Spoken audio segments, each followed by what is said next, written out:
சிறு துரும்பும் பல்குத்த உதவும்னு சொல்லுவாங்க. ஸோ நீங்கள் இந்த பழமொழி எப்படி பார்க்குறீங்கன்னு சொல்லுங்கள். என்னோட ஆஃப்டர் மேரேஜுக்கு அப்புறம் என்னை பார்க்குறதுக்கு எனக்கு தெரிஞ்சவங்க ஒரு சிலர் வீட்டுக்கு வந்திருந்தாங்க.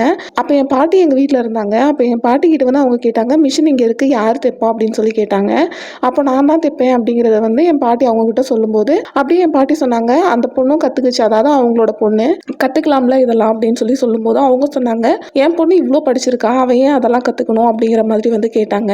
ஸோ அந்த அந்த நேரத்தில் எனக்கு அவங்ககிட்ட எதுவும் சொல்லணும்னு தோணல. ஒரு வீட்டில் ஒருத்தவங்க டெய்லரிங் கற்றுட்டு இருக்காங்க அப்படின்னா, ஒரு வீட்டில் ஒரு அம்மா 2 பெண் குழந்தைங்க இருக்கிறாங்க அப்படிங்கிறப்போ அவங்க டெய்லரிங் கற்றுக்கிட்டா அதில் எவ்வளோ ப்ராஃபிட் இருக்கும் அப்படிங்கிறத அவங்களுக்கு அதை யோசிக்கவே இல்லை, அவங்களுக்கு அது தோணவும் இல்லை. அது மட்டும் இல்லை, படித்த பிள்ளைங்க இதெல்லாம் கற்றுக்கக்கூடாது அப்படிங்கிறது வந்து அது எந்த அளவுக்கு வந்து அவங்களோட புரிதலில் இருக்குன்னு சொல்லிட்டு எனக்கு புரியவே இல்லை. ஸோ எல்லாருமே எல்லாத்தையுமே கற்றுக்கலாம். இன்னைக்கு வந்து ஆண்கள் செய்கிற வேலை, பெண்கள் செய்கிற வேலைன்னு எதுவுமே கிடையாது. அன்னைக்கு என் பையன் ஃப்ரெஞ்ச் ஃப்ரைஸ் கேட்டிருந்தான் அப்படின்னு சொல்லிட்டு ஃப்ரெஞ்ச் ஃப்ரைஸ் வந்து பண்ணியாச்சு. 2 டைம் வந்து நல்லா ஃப்ரை பண்ணி சூப்பரான சாப்பிட்டோம்.